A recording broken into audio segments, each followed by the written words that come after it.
আসসালামু আলাইকুম dear viewers, আজকে আপনাদের সামনে অত্যন্ত গুরুত্বপূর্ণ একটি লেসন নিয়ে হাজির হলাম, যা আমাদের ইংরেজি শেখার ক্ষেত্রে গুরুত্বপূর্ণ ভূমিকা পালন করবে। এই লেসনটি তা আশা করি না টেনে দেখার চেষ্টা করবেন। প্রথমটি হচ্ছে all Greek and Latin to SB, above one's head হচ্ছে বিয়ন্ড ওয়ান্স আন্ডারস্ট্যান্ডিং, যার প্রত্যেকটি শব্দের অর্থ হচ্ছে বা ফ্রেজের অর্থ হচ্ছে বুঝার ক্ষমতার বাইরে, কারো বুঝার ক্ষমতার বাইরে। From soup to nuts, from beginning to end, from A to Z, যার অর্থ হচ্ছে শুরু থেকে শেষ পর্যন্ত। drive somebody nuts, make somebody angry, drive somebody crazy, রাগান্বিত করা। আর একটি জিনিস বলে রাখতে চাই, এই SB equal to somebody, something, STH অর্থ হচ্ছে সামথিং।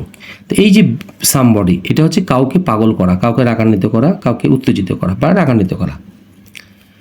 নাটস অ্যাবাউট সামবডি বা something, very much in love with somebody বা বি ইনথিউজিয়াস্টিক অ্যাবাউট সামথিং, অনেক ভালোবাসা, কোনো কিছুর ব্যাপারে অনেক আগ্রহী বা উৎসাহী, এরকম অর্থ প্রকাশ করতে আমরা এটা ব্যবহার করব।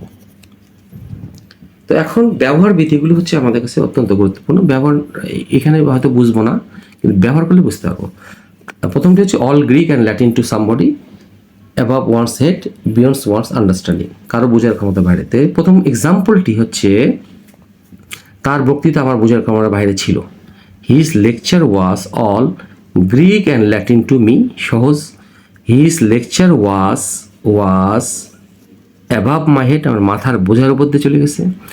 His lecture was beyond my understanding, আমার বোঝার ক্ষমতার বাইরে, আমার মাথার উপর দিয়ে চলে গেছে। আমরা জেনারেল চলিত ভাষায় বলি না, আমার বন্ধুদের ভাইটা মাথার উপর দিয়ে চলে গেছে, মানে বুঝিই নেই, আমার বোঝার ক্ষমতার বাইরে ছিল। এই সেই হচ্ছে তিনটে ফ্রেজে যে কোনো একটা ব্যবহার করলে চলবে। দ্বিতীয়টা আসে from soup to nuts, from beginning to end, অথবা ফ্রম এ টু জেড, ছোট হাতের না বড় হাতের এবং বড় হাতের জেড। আচ্ছা, যার অর্থ শুরু থেকে শেষ পর্যন্ত। আমি তাদেরকে ঘটনাটি শুরু থেকে শেষ পর্যন্ত বলেছিলাম। আই ন্যারেটেড মানে বিস্তারিত বলেছিলাম, বড় সেইট বা এখানে ন্যারেট বিস্তারিত বলেছিলাম। তাহলে এইখানে ভার্ব টু, ন্যারেটের জায়গায় ন্যারেটেড। দ্য ইনসিডেন্ট, ঘটনাটি বলেছিলাম কাদেরকে? I narrated the incident to them. From soup to nuts, from A to Z, অথবা ফ্রম বিগিনিং টু এন্ড, শুরু থেকে শেষ পর্যন্ত বলেছিলাম।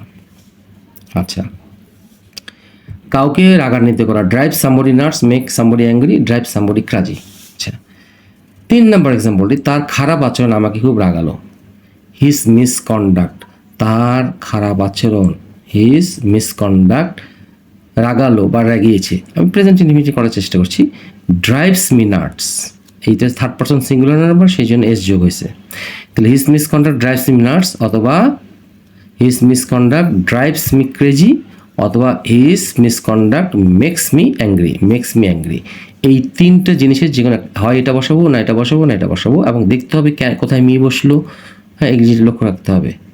আমাকে এখানে মি অবজেক্ট বসবে, এখানে এগুলো তো সব অবজেক্ট বসবে।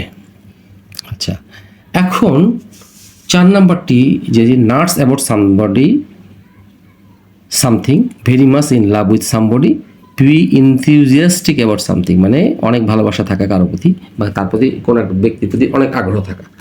এখন দেখি 4 নাম্বার এবং 5 নাম্বারটা আমরা একটু দেখি। 4 নাম্বার এবং 5 নাম্বারটা খুব মনোযোগ সহকারে দেখার চেষ্টা করি। মেয়েটি আমার বন্ধুকে অনেক ভালোবাসে। 4 number example, the girl is nuts about,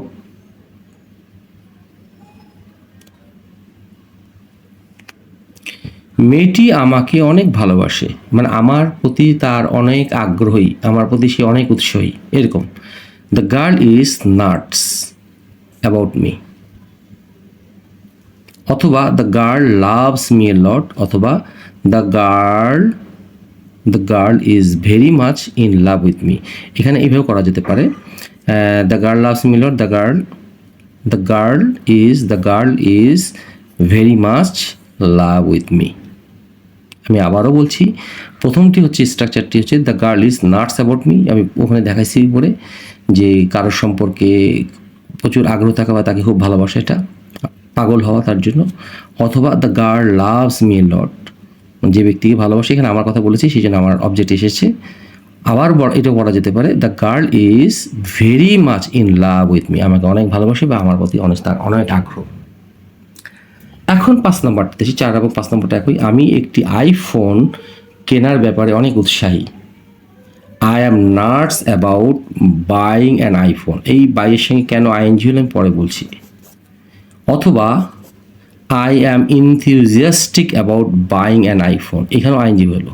মনে রাখতে হবে প্রিপোজিশনের পর যখন আমরা ভার্ব বসাবো তাহলে আইএনজি যোগ, আর নাউন বসালে নাউন। যেমন আই অ্যাম নাটস অ্যাবাউট, এই বাই যেহেতু কেনার কথা বলছি সেই জন্য আইএনজি যোগ হয়েছে, তাহলে এটা হচ্ছে প্রিপোজিশন, এটা হচ্ছে প্রিপোজিশন, সংক্ষেপ প্রেপ লিখলাম। তা I am nuts about buying an iPhone, আমি আইফোন কেনার ব্যাপারে অনেক আগ্রহী বা উৎসাহী। I am enthusiastic about buying an iPhone, এটাও করা যেতে পারে। আশা করি আপনাদের এই গুরুত্বপূর্ণ লেসনটি ভালো লেগে থাকবে। ভালো লেগে থাকলে অবশ্যই লাইকস দিবেন, লাইক দিন, বেশি বেশি করে লাইক শেয়ার কমেন্টস করুন, যাতে করে অন্যরা উপকৃত হয়।